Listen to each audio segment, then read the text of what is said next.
Hari ini menghadiri 3 acara. Hari ini penjaringan sama satu perusahaan acara buka puasa bersama. Terus jam 17 saya di GBK ada buka puasa Kadin dan Persatuan Pemanah Indonesia.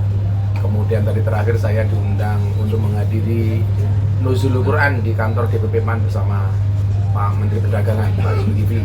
Terus lanjut ke sini. Ini di samping ada Bang Herdian, Bang Roni, dan Bang Maul. Ini jadi kebetulan karena saya di Jakarta, saya kemarin janji sama beberapa teman media untuk mengklarifikasi yang hari ini rame soal dugaan saya menerima dana dari seseorang. Nah, kebetulan mereka berdua ini mendampingi saya dan kemudian juga mau waktu itu ketika saya lelang belangkon itu yang ada di lokasi. Jadi posisinya mau minta di lokasi. Jadi perlu saya sampaikan adalah saat itu saya ada konser amal. Ada saya, ada band padi dan lain-lain. Termasuk yang hadir waktu itu sahabat saya ini, Maung Hercules. Nah, saya untuk dana amal ini melelang belangkon. Kebetulan ini bukan yang pertama kali. Saya sudah beberapa kali lelang. Salah satunya sebelum itu belangkon saya dibeli 200 juta untuk santri asuh di Jawa Timur sama seorang pengusaha. Semuanya kita kasih ke situ untuk santri asuh. Nah, waktu itu charity kembali ada yang nanya, ada lelang lagi nggak Gus? Oh ada, boleh belangkon. Nah, karena belangkon pertama saya laku 200 juta, maka waktu itu saya membuat harga terendah untuk bisa mengikuti bid itu harus ada yang berani nawar 200 juta. Setelah kita seleksi, ternyata ada 2 orang. Ada 2 orang yang nawar berani buka harga dasar 200 juta.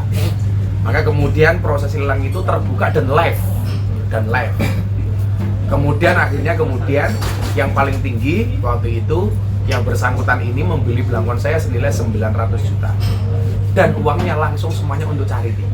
Jadi tidak ada serupiah pun yang kemudian kita pakai. Justru kalau ngomong pemakaian itu, dari 900 juta yang kita dapatkan, saya keluarnya hampir 1,5 M waktu itu.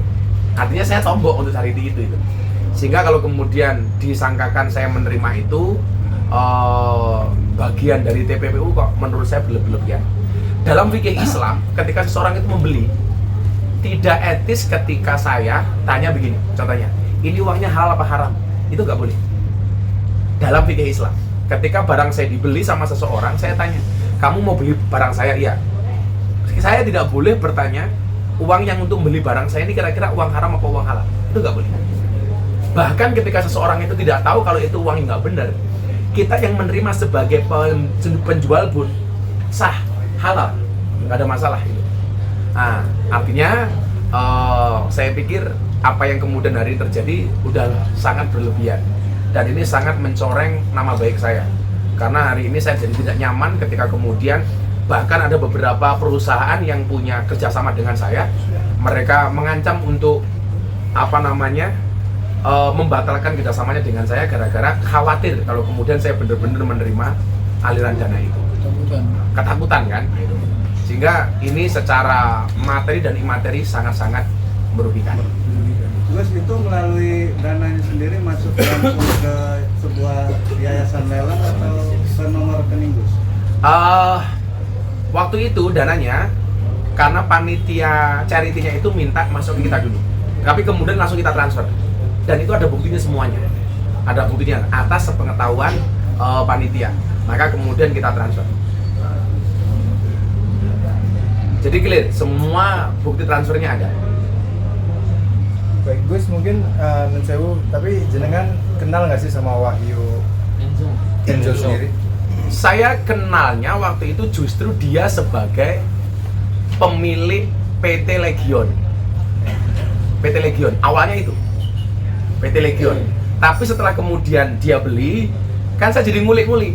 Sebenarnya ini siapa kok sampai beli mahal banget gitu. Ternyata satu, dia mengidolakan saya banget.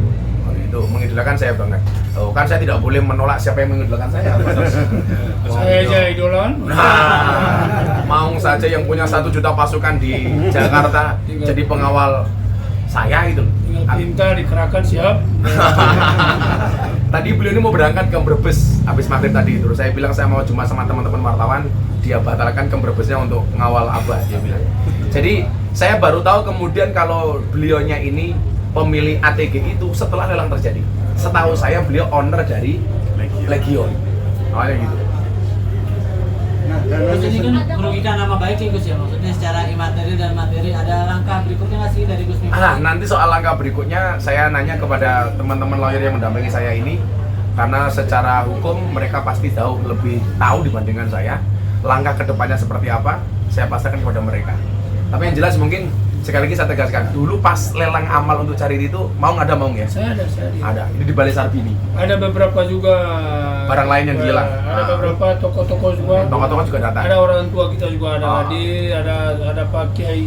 Pakai saya juga hadir. hadir. Waktu itu juga ada orang yang secara live minta disahadatkan bahkan. Ketika saya lagi di depan, mereka buat tulisan, Gus minta tolong saya disahadatkan. Anak Bali waktu itu. Ya. Jadi prosesnya panjang. Gus berencana untuk lapor balik nggak sih Gus? Itu nanti urusan lawyer. Karena narasumber yang kemarin menyebutkan nama Gus Miftah juga menyebutkan nama secara lengkap gitu Gus. Nah. Tidak secara inisial gitu. Yang saya sesalkan adalah bahkan tersangka sekalipun sudah ditetapkan sebagai tersangka itu masih nyebut nama inisial. Lah ini belum apa-apa lu sudah langsung menyebut nama terang gitu.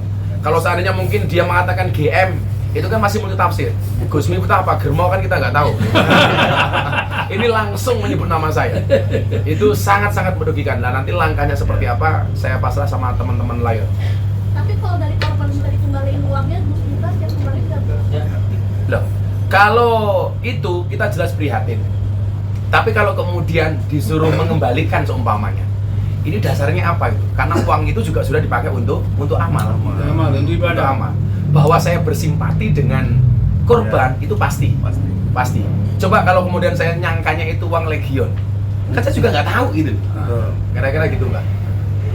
Terus tapi nanti kalau disuruh jadi saksi atau gimana, siapa atau gimana Pak? Kita hormati prosesnya dulu lah Mas. Saya juga belum tahu kedepannya seperti apa kan. Ini kan ramainya sebenarnya di media, mau di penyidik seperti apa saya juga nggak tahu. Gitu. Ya mungkin kalau kemudian ini jadi pansos bagi yang bersangkutan ya cukup saya katakan Anda salah milih lawan. Terakhir kontak sama Wahyu Kenzo kapan Gus Mas ini? Terakhir justru dia minta doa melalui telepon, Bah tolong saya didoakan. Karena kebetulan circle orang-orang yang kenal saya itu rata-rata manggil saya Abah, termasuk Meng Warkosnya manggil saya Abah. Ya kita doakan kan, namanya orang minta doa. Kan kiai biasanya cuma berdoa saja. Ya kita doakan. Kemudian tahu-tahu saya dengar berita beliau ditangkap gitu aja. Berapa bulan Gus jedanya dari kita doa sampai akhirnya Gus Miftah tahu itu ditangkap? Jauh ya. Dia sebelum tahun ini kok. Sebelum tahun ini. Dia minta doa itu. Gus atas tuduhan ini banyak kerjasama yang hilang nggak sih Gus? Ada beberapa perusahaan yang bertanya kebenaran itu dan ini sangat merugikan sehingga perusahaan-perusahaan yang endorse saya itu kemudian jadi khawatir ya. Nah nanti makanya saya membutuhkan klarifikasi untuk itu, termasuk untuk perusahaan-perusahaan yang bersangkutan nanti kita klarifikasi. Termasuk juga jemaat-jemaat yang maksudnya orang-orang yang mungkin ikut pengajian Gus itu juga. Iya, termasuk teman-teman artis juga nanya, Jadi jamaah dan jemaat juga ada. Nanya termasuk dua-duanya. Kan kita orang yang sangat toleran kepada siapapun. Juga beberapa pejabat yang kebetulan ketemu dengan saya, beliau menanyakan apa sih sebenarnya. Jadi ya dari sisi itu jelas sangat merugikan. Gus, ini kan nama selain Gus ada juga sahabat Gus ya, yaitu Atta ya. Udah ada komunikasi dengan Atta? Lah justru sebelum rame kan saya menghadiri buka puasa di rumahnya Torek. Ada Atta yang disebut waktu itu, juga ada Haji Faisal dan lain sebagainya. Tapi kita waktu itu tidak mensangkakan bahwa seramai ini itu. Seramai ini. Bahkan kalau kita lihat tagar di TikTok itu paling banyak malah tagar saya, bukan Rafli atau Atta itu. Saya ada apa itu loh, kok yang diajar habis saya itu. Malah Gus Miftah, Gus Fulus, wah kan aduh. Kan jadi nggak asik bahasanya itu.